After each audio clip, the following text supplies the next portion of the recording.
Chapter number 6 AC fundamentals के बारे में पढ़ेंगे हम लोग अब। ठीक है, जो हमारा एसी फंडामेंटल्स है उसके अंतर्गत हमें कॉन्सेप्ट ऑफ अल्टरनेटिंग क्वांटिटीज़ को पढ़ने हैं और differences between AC and DC, concept of cycle, frequency, time period, amplitude, instantaneous value, average value, RMS value, maximum value, form factor and peak factor के बारे में पढ़ना है। Next, representation of sinusoidal quantities by phasor diagram पढ़ने हैं। ठीक है, तो हम एक एक करके सारे टॉपिक्स को क्लियर करेंगे। तो सबसे पहले हम लोग एसी फंडामेंटल्स में एसी सर्किट की बात कर लेते हैं। ठीक, और इसके बाद इसका फेज़र डायग्राम हम लोग देखेंगे कैसे होते हैं, कैसे साइनोसाइडल सर्किट क्या होती है, एक एक करके। ठीक है, तो सबसे पहले बात कर लेते हैं प्रत्यावर्ती धारा परिपथ। ठीक है, एसी सर्किट किसे कहते हैं। जो विद्युत धारा की जो प्रकृति होती है मुख्य दो प्रकार की होती है। ठीक है, अल्टरनेटिंग करंट और डायरेक्ट करंट। जो हमारी विद्युत धारा प्रकृति के अनुसार मुख्यतः दो प्रकार की होती है। अल्टरनेटिंग करंट होती है एक, और एक होती है डायरेक्ट करंट, मतलब एसी और एक डीसी। ठीक है, एसी यानी अल्टरनेटिंग करंट जिसको हिंदी में बोलते हैं प्रत्यावर्ती धारा, डीसी यानी डायरेक्ट करंट जिसको हिंदी में बोलते हैं दिष्ट धारा। ठीक है, तो अल्टरनेटिंग करंट क्या होती है देख लेते हैं पहले हम लोग।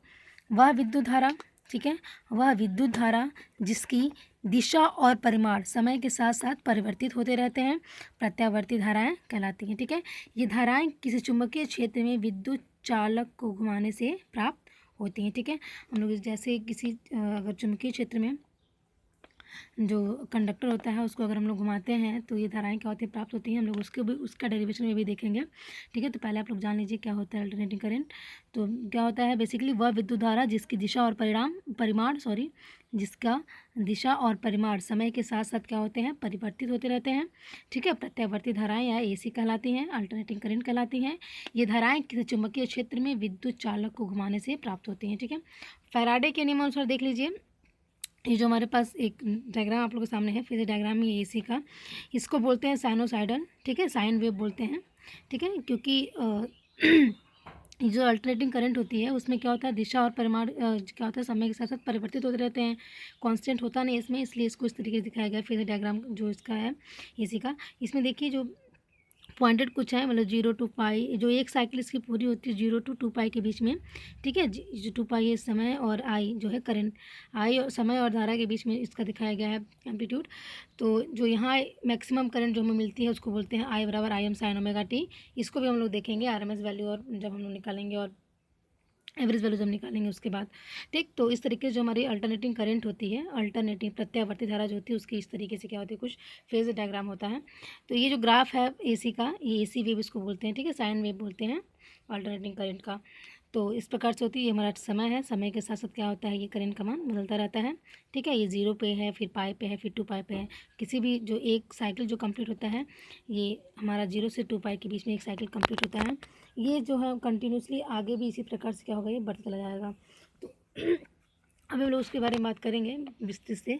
तो ये देख लीजिए इसका जो डायग्राम होता है साइन वेव किस प्रकार से होते हैं। अब हम बात कर लेते हैं दिशा धारा की। ठीक है, डीसी करंट क्या होता है, डायरेक्ट करंट जो होता है उससे क्या होता है वह विद्युत धारा जिसकी दिशा एवं परिमाण समय के साथ क्या होते हैं स्थिर होते हैं, अर्थात जो अपनी परिमाण व दिशा नहीं परिवर्तित करती हैं उन्हें दिष्ट धारा कहते हैं। इसका जो उत्पादन होता है विद्युत सेलों या सोलर सेलों द्वारा किया जाता है। ठीक है, देखिए हमारे जो डायरेक्ट करंट होती है उस टाइम और करंट के बीच में जो इसका फेजर डायग्राम दिखाया गया है, देखिए इसमें ये समय है और करंट के बीच में जो फेजर डायग्राम इसका बना क्या है कांस्टेंट है बिल्कुल, चूँकि इसके डेफिनेशन में कहा गया है कि डीसी करंट क्या होता है डायरेक्ट करंट होती है, यानी कि वह विद्युत धारा जिसकी दिशा क्या होती है, दिशा एवं परिमाण क्या होता है समय के साथ स्थिर होते हैं। ठीक है, कांस्टेंट होते हैं, इसका कांस्टेंट फिगर दिखाया गया है। और ये क्या है, ये एसी जो प्रत्यावर्ती धारा है बदलती रहती है, इसको इस प्रकार से दिखाया गया। ठीक है, तो ये हमारे कुछ एसी और डीसी के जो डायग्राम है क्या होते हैं, डेफिनेशन ये आप लोगों ने जाना। इसके बाद हम लोग कुछ बात कर लेते हैं डिफरेंस बिटवीन एसी और डीसी के बारे में। ठीक है, एसी और डीसी के में क्या डिफरेंस होता है अल्टरनेटिंग करंट और डायरेक्ट करंट के बीच में। तो ये तो इसका वेव होता है जो आप लोगों ने भी देखा, साइन वेव में ये होता है, ये डायरेक्ट वेव में होता है। ठीक है, ये जो हमारा इसका मैक्सिमम होता है, ये जो मैक्सिमम करंट जो हमारी यहाँ होती है I am sine omega T से इसको रिप्रेजेंट करते हैं। यहाँ देखिए मैक्सिमम हमारा ये जो दिखाई दे रहा है यहाँ पे, तो ये दोनों सर्किट ये वेव फॉर्म में जो सर्किट यहाँ पे दिखाई गई है एसी और डीसी की। ठीक है, और एसी में क्या होता है कि इसमें दिशा एवं परिमाण समय के साथ साथ परिवर्तित होते हैं, जबकि डीसी में क्या होता है इसमें दिशा तथा परिमाण स्थिर रहते हैं। इसी में अल्टरनेटिंग करंट की क्या होती है प्रॉपर्टी कि इसमें आवृत्ति जो होती है फ्रीक्वेंसी इसमें होती है। ठीक है, इसमें क्या होती है, एसी में क्या होती है, फ्रीक्वेंसी होती है यानी आवृत्ति होती है, जबकि डीसी में क्या होता है, कोई आवृत्ति नहीं होती है। ठीक, डीसी में कोई भी आवृत्ति नहीं होती, इसका ध्यान रखिएगा। और नेक्स्ट हमारा जो एसी में है वह है कि यह जो एसी करंट होती है, मतलब अल्टरनेटिंग करंट जो होती है, ये क्या होती है, यह पॉजिटिव तथा निगेटिव दोनों डायरेक्शन में फ्लो होती है। ठीक है, इसलिए इसकी कोई स्थिर ध्रुवता नहीं होती है, कोई कांस्टेंट पोलैरिटी नहीं होता है। इसमें क्या होता है, डायरेक्ट करंट में डीसी में क्या होता है कि इसमें धारा व वोल्टेज एक ही दिशा में प्रवाहित होते हैं, इसलिए इसकी कोई निश्चित ध्रुवता, कोई ना कोई निश्चित ध्रुवता क्या होती है। अभी जो हम लोग बात कर रहे हैं कि यह पॉजिटिव तथा नेगेटिव दोनों डायरेक्शन में फ्लो होती है, इसलिए इसकी कोई ध्रुवता नहीं होती है। देखिए जो हमारा ये ऊपर का ये पार्ट है, ये एक्स एक्सिस है। ठीक है, ऊपर जो हमारा पॉजिटिव होता है, नीचे क्या होता है, नेगेटिव होता है। तो अल्टरनेटिंग करंट क्या होता है, पॉजिटिव, ये एक फॉर्म बना पॉजिटिव, हाफ साइकिल जो बनी, ये एक साइकिल बना नेगेटिव में, मतलब एक साइकिल पूरा करने में पॉजिटिव नेगेटिव दोनों टर्म में इसका मान आया है। ठीक है, तो इसी की बात हुई कि यह पॉजिटिव और नेगेटिव दोनों डायरेक्शन में क्या होती है, फ्लो होती है, इसी की बात हो रही है। अल्टरनेटिव करंट क्या होती है, पॉजिटिव और नेगेटिव दोनों डायरेक्शन में क्या होती है, फ्लो होती है, इसलिए इसकी कोई भी क्या होती है, पोलैरिटी नहीं होती है, कोई स्थिर पोलैरिटी नहीं होती है। ठीक है, कांस्टेंट पोलैरिटी नहीं होती है। जबकि डीसी में क्या होता है कि इसमें धारा वोल्टेज एक ही दिशा में प्रवाहित होते हैं, इसलिए इनकी निश्चित पोलैरिटी होती है। ठीक है, और जो हमारे जो अल्टरनेटिंग करंट होती है उसमें इनके द्वारा, जो अल्टरनेटिंग करंट द्वारा बना चुंबकीय क्षेत्र क्या होता है, प्रत्यावर्ती प्रकृति का होता है, यानी कि जो हमारा अल्टरनेटिंग करंट द्वारा चुंबकीय क्षेत्र बनता है वो क्या होता है, अल्टरनेटिंग नेचर का होता है। जबकि डीसी में इसके द्वारा बना चुंबकीय क्षेत्र स्थिर प्रकृति का होता है। हमारा जो अल्टरनेटिंग करंट होता है, एसी में जो पावर फैक्टर होता है वो 0 से 1 के मध्य होता है। पावर फैक्टर की बात हम लोग करेंगे।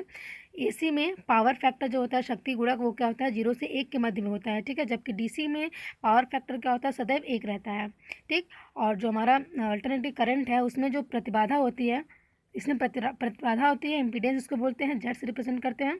और जो हमारी प्रतिबाधा होती है, जैसे क्या होती है कि यदि सर्किट में रेजिस्टेंस, इंडक्टेंस और कैपेसिटेंस तीनों लगे होते हैं, किसी सर्किट की बात हम कर रहे हैं, अगर किसी सर्किट में रेजिस्टेंस, कैपेसिटेंस और इंडक्टेंस तीनों लगे हों तो इनकी जो कुल रेजिस्टेंस होता है, सर्किट में जो तीनों पैरामीटर्स लगे हों, तीनों पैरामीटर्स के द्वारा जो रेजिस्टेंस हमको मिलता है वो क्या होता है, हमारा इम्पीडेंस होता है। ठीक है, उसे जेड से रिप्रेजेंट करते हैं, और उसका क्या मात्रक क्या होता है, उसका मात्रक ओम होता है। तो अल्टरनेटिंग करंट एसी में जो हमारा होता है वो इम्पीडेंस होता है, जबकि डीसी में क्या होता है, इसमें प्रतिरोध होती है। ठीक है, जो डीसी में प्रतिरोध काम होता है वही प्रतिबाधा का एसी में काम होता है। अब देखिए इसमें अल्टरनेटिंग करंट में क्या होता है कि मापक यंत्रों द्वारा इनका सदैव आरएमएस मान पढ़ा जाता है। मापक यंत्रों द्वारा इनका सदैव आरएमएस मान पढ़ा जाता है। रूट मीन स्क्वायर वैल्यू जो होता है वो पढ़ा जाता है, हम लोग आरएमएस मान में निकालना देखेंगे। मापक यंत्रों द्वारा इनका सदैव आरएमएस मान पढ़ा जाता है, जबकि मापक यंत्रों द्वारा इनका, मैंने डायरेक्ट करंट जो होती है इनमें मापक यंत्रों द्वारा इनका सदैव औसत मान यानी एवरेज वैल्यू को पढ़ा जाता है। ठीक है, अल्टरनेटिंग करंट में क्या होता है कि इसमें स्किन इफेक्ट पाया जाता है और इसमें स्किन इफेक्ट नहीं पाया जाता है। ठीक है, स्किन इफेक्ट की बात हम लोग करेंगे कि क्यों, जैसे हमारी जो एसी होती है, डीसी होती है, जो हम जो करंट का जो झटका हमें लगता है, स्किन इफेक्ट जो हमें होता है उसके बारे में बात करेंगे हम लोग। तो अभी ध्यान दीजिएगा, जो अल्टरनेटिंग करंट होती है उसमें स्किन इफेक्ट पाया जाता है, जबकि डायरेक्ट करंट में क्या होता है, स्किन इफेक्ट नहीं पाया जाता है। और समान मान की धारा के लिए ऊष्मा एसी करंट द्वारा उत्पन्न ऊष्मा डीसी की अपेक्षा कम होती है। यानी अल्टरनेटिव करंट में क्या होता है कि समान मान की जो करंट होती है, समान मान की करंट के लिए ऊष्मा जो होती है एसी करंट द्वारा उत्पन्न ऊष्मा डीसी की अपेक्षा कम होती है, 70.7% कम होती है, जबकि समान मान की करंट के लिए उत्पन्न ऊष्मा का मान अपेक्षाकृत डीसी में अधिक होता है। तो ये कुछ डिफरेंसेस है हमारे एसी और डीसी में, जिसे आप लोग ध्यान में रखिएगा। और इसमें जो हमारे पॉइंट्स है उसको हम लोग अभी आगे पढ़ेंगे, फेजर जो डायग्राम हम लोग बनाएंगे उसमें सब एक एक क्लियर होता चला जाएगा। ठीक है, तो ये 10 पॉइंट आप लोग डिफरेंसेस ध्यान में रखिएगा, क्या क्या डिफरेंसेस होते हैं। तो अब हम लोग नेक्स्ट बात एसी वोल्टेज और एसी करंट के बारे में। ठीक है, अभी हम लोगों ने क्या पढ़ा था, एसी और डीसी क्या होते हैं, इनमें डिफरेंसेस क्या होते हैं। तो नेक्स्ट हम लोग एसी फंडामेंटल्स में बात कर लेंगे, एसी वोल्टेज क्या होता है और एसी करंट क्या होती है, यानी अल्टरनेटिंग करंट वोल्टेज क्या होता है एसी में, और एसी में हमारी करंट क्या होती है। तो देखिए, अ voltage change in magnitude and polarity with respect time across the element और सर्किट। ठीक है, मैग्नीट्यूड नहीं एम्पलीट्यूड होगा, जैसे देखिए फिर से देख लीजिए, एसी वोल्टेज क्या होता है, a voltage change in amplitude and polarity with respect to time across the element और सर्किट। यानी ये ऐसा वोल्टेज है, एसी वोल्टेज क्या होता है, ऐसा वोल्टेज जिसका आयाम, एम्पलीट्यूड को हिंदी में क्या बोलते हैं, आयाम, और पोलरिटी ध्रुवता समय के साथ साथ क्या होता है, बदलता रहता है, ठीक है, एसी वोल्टेज होते हैं। देखिए इस सर्किट में जैसे कि आप लोगों को बताया कि साइन वेव होता है हमारा एसी सर्किट। ये हमारा एसी सर्किट है जिसमें एक पॉजिटिव ऊपर जो होता है पॉजिटिव होता है। अगर ये एक्स एक्सिस पे हमारा है टाइम और वोल्टेज के रिस्पेक्ट में हम ये जो वेव बनाया गया है, देखिए ये साइन वेव है। साइन वेव में जो हमारा ऊपर का जो ये हाफ वेव बन रहा है ये पोलरिटी जो है पॉजिटिव है और ये नीचे वाली क्या होती है नेगेटिव होती है, ठीक है। इसमें देखिएगा जो टाइम T1 T2 T3 अलग अलग टाइम पे हमने यहाँ पे इसको क्या किया है प्रेजेंट किया है। T1 पे क्या होगा हमारे यहाँ वोल्टेज V1 मिलेगा हमको, T2 पे वोल्टेज हमारा क्या मिलेगा V2 मिलेगा, T3 पे वोल्टेज क्या मिलेगा V3 मिलेगा, ठीक है। और जो हमारा इसका जो हमारे ये जो V है ना स्मॉल v इसको इंस्टेंटेनियस वोल्टेज बोलते हैं। अभी हम लोग इसके बारे में बात करेंगे। तो V बराबर यहाँ मैक्सिमम जो होता है यहाँ पे जो इसका मैक्सिमम अगर निकालेंगे V का तो V इक्वल टू होता है Vm sin ओमेगा t, ठीक है।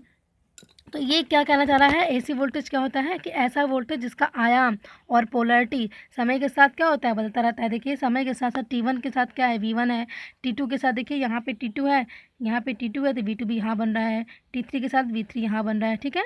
तो क्या होता है इसकी पोलरिटी और समय के साथ क्या हो रही है एम्पलीट्यूड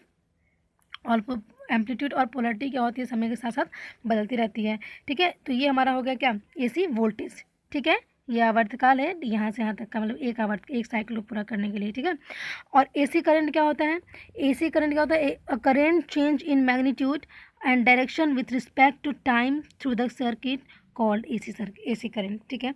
इसमें देखिए जो हमारा मैग्नीट्यूड इसमें जो हमारा ये एसी वेव जो साइन वेव बन रहा है इसमें भी सेम वही बात है कि T1 समय पे, T2 समय पे, T3 समय पे I1 I2 I3 का मान क्या है अलग अलग है तीनों में, ठीक है।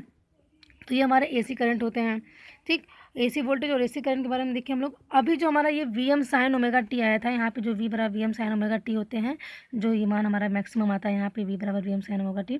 तो इसमें जो Vm होता है, साइन क्या होता है, ओमेगा क्या होता है, t होता है, इसकी क्वांटिटी के बारे में हम लोग जान लेते हैं यहीं पे।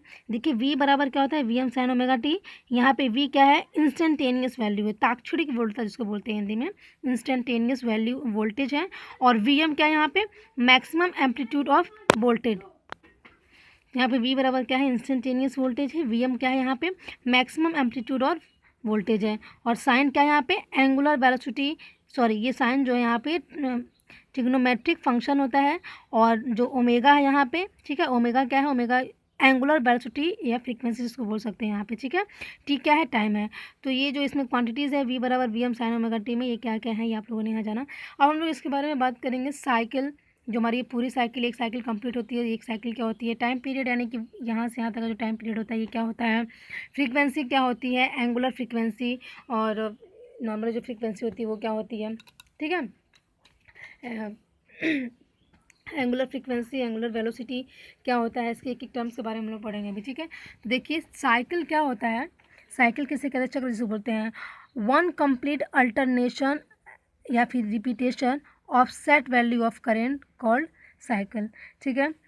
तो इसको हम लोग इस प्रकार से भी वन साइकिल यानी एक चक्र क्या होता है प्रत्यावर्ती राशि यानी अल्टरनेटिंग करंट के अपने शून्य मान से अधिकतम मान प्राप्त करने, प्रत्यावर्ती राशि के अपने शून्य मान से अधिकतम मान प्राप्त करके पुनः शून्य तक पहुंचने को एक अर्धचक्र कहते हैं तथा, ठीक है। तथा यही क्रिया विपरीत दिशा में हो तो उसे ऋणात्मक अर्धचक्र कहते हैं तथा एक धनात्मक, ठीक है, एक धनात्मक तथा एक ऋणात्मक जोड़ों को एक चक्र कहते हैं जिसे 0 से 2 पाई द्वारा दर्शाया गया है। देखिए इस सर्किट की अगर हम बात करें जैसे पहले भी दिखाया गया आपको, ये जो जीरो ये देखिए पॉजिटिव टर्म है, यह कहाँ है नेगेटिव टर्म है। एक साइकिल अगर ये पूरा करती है तो कहाँ से करती है, ये हाफ वेव और ये हाफ वेव दोनों मिला के एक वेव पूरा फुल बना, यानी कि ये इसी टर्म में आगे भी बहती चली जाएगी, लेकिन इसकी पूरी साइकिल कहाँ कंप्लीट हो रही है 0 से 2 पाई के बीच में, ठीक है।